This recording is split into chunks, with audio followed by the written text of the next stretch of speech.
Saúde! Estamos de volta com o nosso Saúde e Bem-Estar de hoje. Estamos falando sobre o tema de transplante capilar, cirurgia plástica. Quem está conosco aqui ainda nesse outro bloco é o Dr. Carlos Eduardo Leão. Dr. Carlos Eduardo Leão, antes do intervalo eu falei com o senhor sobre questões assim que são genéticas. Genéticas. Se é o avô materno, o avô materno determina a calvície da pessoa, do homem. Bom, então vamos lá. O homem, para ser calvo, ele precisa ter um dos dois cromossomos, não precisa dos dois, ou o X ou o Y, ele precisa estar afetado. Então, se ele tiver o X afetado, quem passou esse X para ele foi a mãe. Porque quem determina o sexo é o homem. O homem te dá o X ou o Y. Então, se ele é homem, o cromossomo que foi para ele foi o Y. Então, o X foi da mãe. Se é o X afetado, ele será careca. Agora, a mulher, ela precisa ter os dois cromossomos, porque a mulher tem 2X, 2 cromossomos X. Ela, para desenvolver a calvície, ela precisa dos 2X serem acometidos pelo gene da calvície. Então, o pai tem que mandar um gene para ela e a mãe tem que mandar um gene para ela. Se ela tiver os 2X acometidos, ela vai desenvolver a calvície. Mas se ela só tiver um X só acometido, seja pelo pai ou pela mãe, ela não desenvolve a calvície, mas ela transmite. Sim, então, se ela passar o X comprometido para um descendente do sexo masculino, será... E isso explica, talvez, o caso de irmãos que são um careca, o outro cabeludo. É isso aí. A genética explica isso tranquilamente. Eu sempre lutei aqui com a minha calvície, que avança ao longo dos anos, e pensando, isso é culpa do pai da minha mãe, o meu famoso vovô careca. Vovô careca. Chamava vovô careca. Vovô careca. Só você pedir para ele pagar a cirurgia para você. Vovô, você paga a cirurgia para mim, ó, já que você mandou o gene. Vovô careca descansa na glória, já tá lá. Vai dar trabalho. Pagar essa conta vai dar trabalho. Vai dar trabalho. Mas, dá para usar o cabelo de outras pessoas? Olha, vamos colocar, teoricamente sim, mas seria um transplante de órgão. Por exemplo, você faz um transplante de fígado, você usou um fígado de outra pessoa, né? É um transplante homólogo entre o mesmo, de ser humano para ser humano. Muito bem. Mas você vai ter que tomar remédios o resto da sua vida para você não rejeitar aquele fígado. Agora, você tomar remédio o resto da sua vida por causa de um transplante de cabelo, uma cirurgia estética, porque você sabe que remédio é uma faca de dois gumes, né? É sempre bom, mas também pode... Os médicos dizem que não existe almoço de graça, né? Isso vale para os remédios. Exatamente. Né? Então, a possibilidade, teoricamente, agora, se você tiver gêmeos univitelinos, de uma placenta só, a possibilidade de você fazer um transplante sem precisar desse remédio existe. Agora, se os gêmeos são idênticos, certamente ambos serão carecas. Agora, um pode sublimar a calvície e dar o que restou para o outro, pode. Né? Nunca tive isso na minha clínica, não conheço história em literatura, mas essa possibilidade teoricamente existe. E quanto mais cedo começar esse procedimento aí, é melhor? Ou seja, o senhor analisa aí um paciente já com seus 20 e poucos anos e fala, vai ficar calvo, vai dar problema. Ele já pode começar a fazer isso? Olha, ajuda? Eu adorei sua pergunta. É porque existem escolas hoje que falam o seguinte, o rapaz tem 18 anos, 19 anos, 20 anos, vamos esperar ele ficar mais calvo, vamos esperar 25 anos. Fernando, chega um paciente, eu já tive paciente suicida, indicação psiquiátrica para fazer o transplante de cabelo, com 17 anos de idade, porque o pai era completamente calvo, tentou suicídio 2 vezes. Então é o seguinte, eu sou de uma escola em que se há uma indicação de se fazer um procedimento estético que devolva esse paciente ao convívio natural, que esse cara possa ter uma namorada, que esse cara possa tirar o boné em casa, porque tem pacientes que nem em casa tiram o boné. O pai e a mãe não sabem como é que é a cabeça dele. Não querem saber de estudar, não querem ir para uma faculdade, ou seja, não tem vida por causa de uma calvície. Então, se o cara tem 20 anos e está desse jeito e tem uma indicação formal de fazer calvície, eu vou operá-lo. Por quê? Eu sou de uma escola que pensa diferente. Outras escolas, respeito totalmente, acham que tem que fazer a partir dos 25, 26. Agora, eu deixar alguém sofrer 5 anos de sua vida por uma questão teórica, eu não vejo por quê. Então, é a mesma coisa daquela escola, por exemplo, em reconstrução mamária. Tem escolas que acham que a mulher tem que tirar a mama por causa de um câncer e só reconstruir essa mama um ano depois, para conviver com aquele defeito, inclusive até valorizar até mais a sua cirurgia. Eu sou completamente contra isso.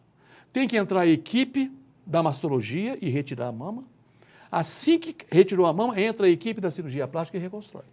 Porque deixar essa mulher sofrer sem mama um ano. Então, eu sou dessa escola.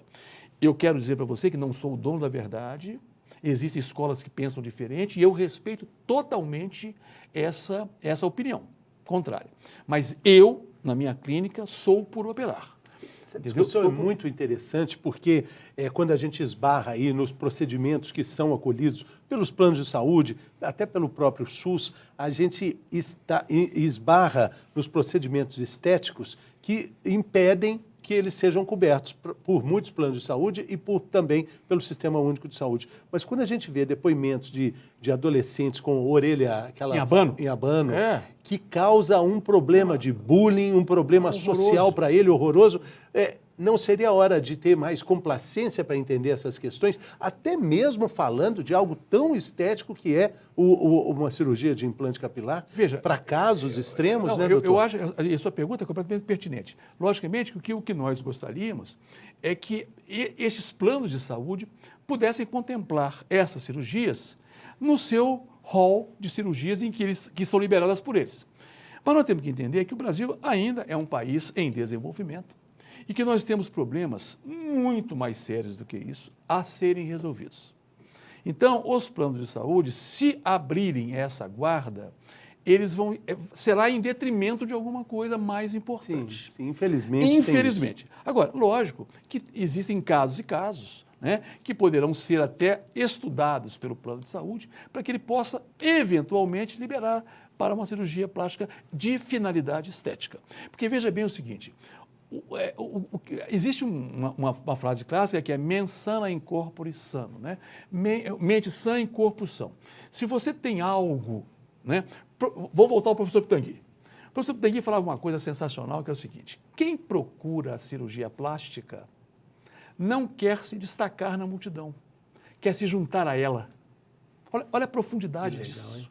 Né? Então é mais ou menos isso. E ele nunca fez cirurgia Nunca plástica. fez. E ele sempre falava, porque eu me tolero assim. Né? Ele falava sempre, eu nunca fiz uma cirurgia de rosto em mim, ou uma cirurgia plástica, porque eu me tolero do jeito que está.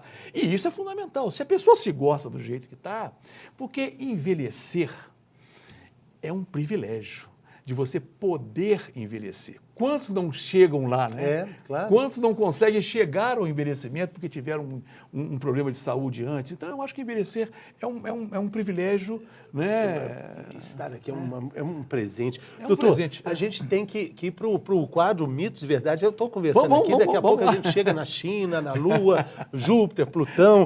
O nosso quadro Mitos de Verdade. Quer tomar uma água para a gente chamar a vinheta? Vamos lá. Vamos.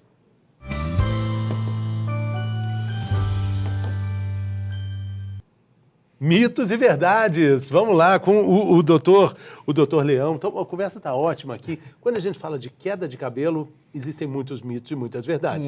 Então, doutor, funciona assim, eu falo a frase e o senhor me diz, ok, isso é verdade? Não, isso é um mito, isso não tem a ver. Tá. Doutor, é possível usar cabelo de outras pessoas durante o transplante capilar? É mito ou é verdade? Mito. Mito. A gente até falou sobre isso. Já falei sobre isso aqui. Quanto mais cedo for feito o transplante capilar, melhor. Mito ou verdade? Não é nem mito nem verdade. Isso aí eu já te expliquei também. São concepções de escolas de medicina, né? De escolas da restauração capilar. Umas acham que sim, outras acham que deve esperar um pouco mais. Agora, se demora muito, no caso o Kojak, lembra do Kojak? Pois é, mas aí já não dá. Pois é, mas é aquela velha história. É você saber diagnosticar. Kojak tinha uma doença que chamava pelado universal. Não tem como fazer. Vamos falar de um outro, mais nosso aqui, mais rápido? Esperidião Amin. O nosso político, né? Não tem o que fazer, porque ele não tem área doadora. Né? Então é mais ou menos isso. Agora, tempo de fazer a cirurgia é uma coisa de escola mesmo. É de posicionamento mesmo, clínico. Exatamente. A terceira questão é essa: todo transplante exige correção posterior. Mito ou verdade? Não. Mito e verdade. Vamos colocar os dois. Porque o repasse, Fernanda, a calvície é um processo evolutivo. Então, se você chegar aos 30 anos para fazer um transplante de cabelo, você ainda tem cabelo, você tem que avisar a pessoa, olha, o cabelo que está na sua cabeça, ele poderá cair. Você não pode jurar com a mão na Bíblia que ele vai cair, mas poderá cair. Então você tem que dizer para o paciente isso. Caso esse cabelo caia e você sinta a falta dele, há a possibilidade de você voltar e fazer um repasse. Então você tem que abrir coração com o seu paciente. Então ele pode ficar momentaneamente muito cabeludo e 5 anos depois o cabelo que não foi transplantado, o cabelo que já estava lá, cair.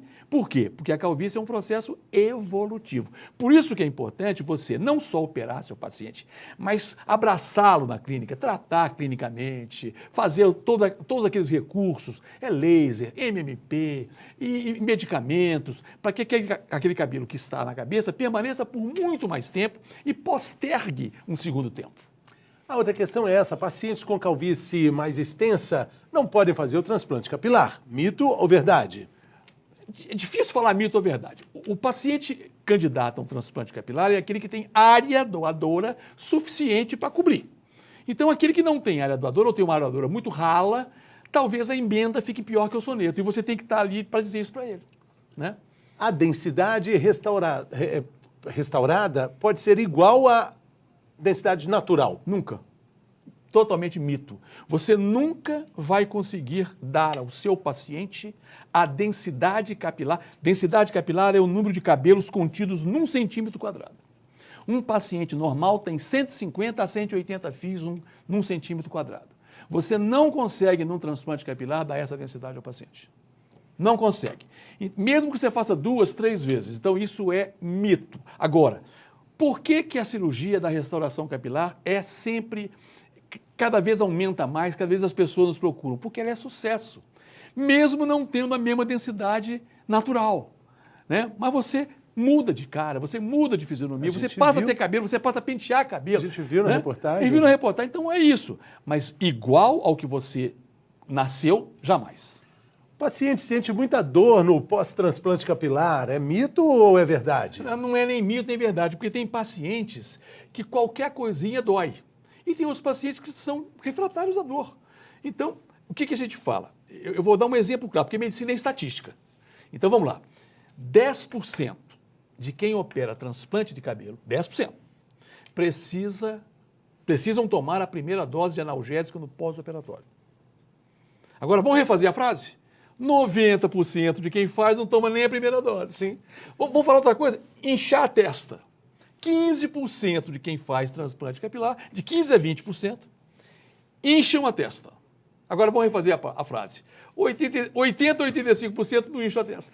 Maravilha, Entendeu? é só uma questão de... Aí você tem que... Mas isso você tem que falar para ele.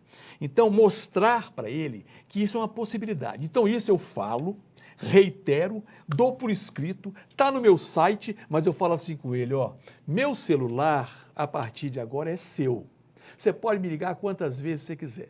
E eu sinto que o paciente quer ouvir a voz do médico. Mesmo ele lendo e sabendo, ele fala, doutor Leão, eu estou ligando pelo seguinte, inchou um pouquinho.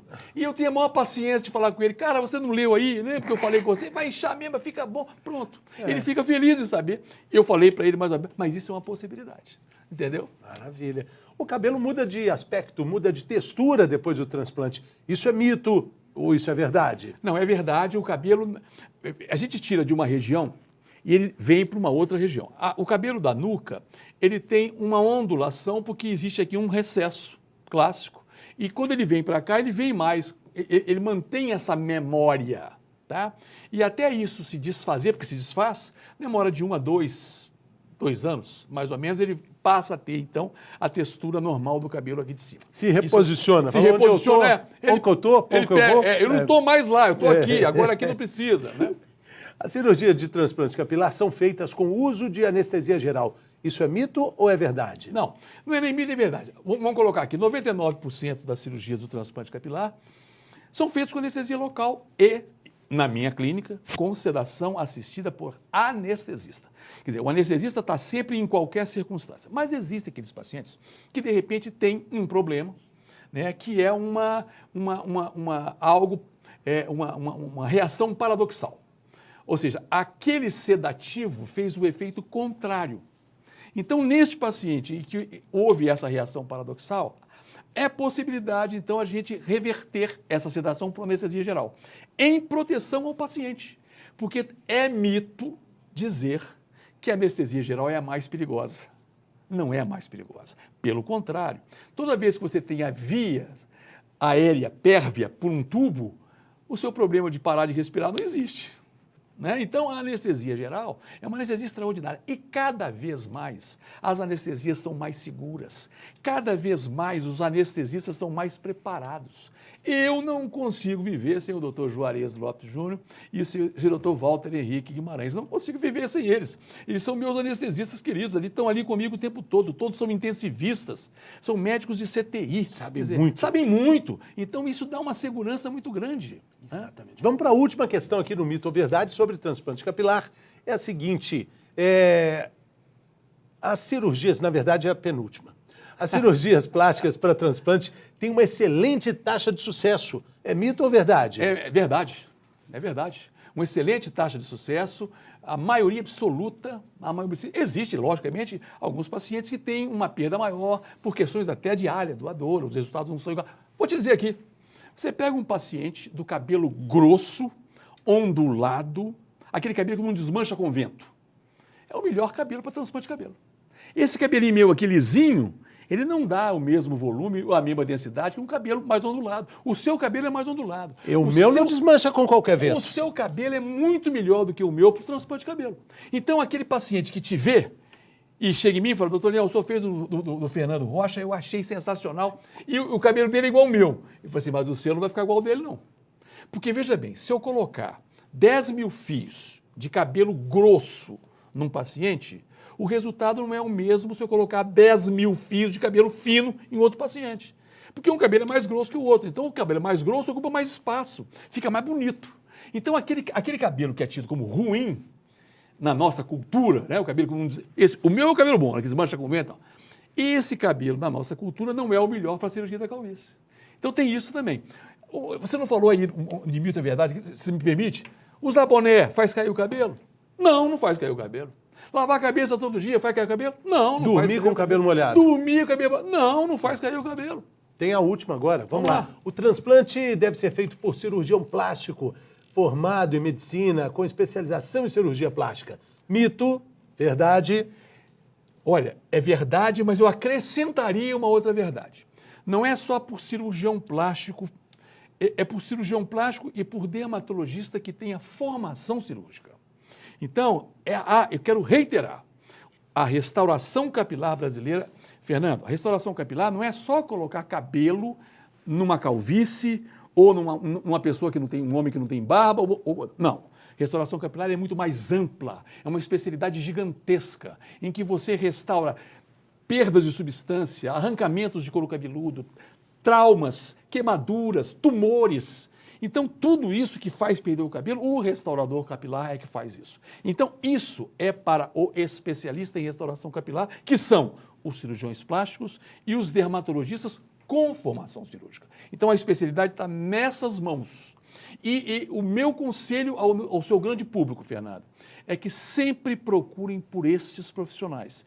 Esses estão habilitados, esses são restauradores capilares. A gente falou sobre isso no início e a gente termina o programa de hoje falando sobre isso também, agradecendo aí o Dr. Carlos Eduardo Leão. Muito obrigado, foi ótimo. Muito obrigado pela generosidade, pela gentileza aqui conosco, simpatia, elegância. Valeu, doutor. Muito obrigado. Grande abraço. Volte sempre, doutor. Estou aqui sempre. Muito Valeu, obrigado. A gente fica muito por aqui. Também. Acompanhe nossa programação pelo canal no YouTube e também interaja conosco pelas redes sociais. Até a próxima. Tamo junto. Saúde!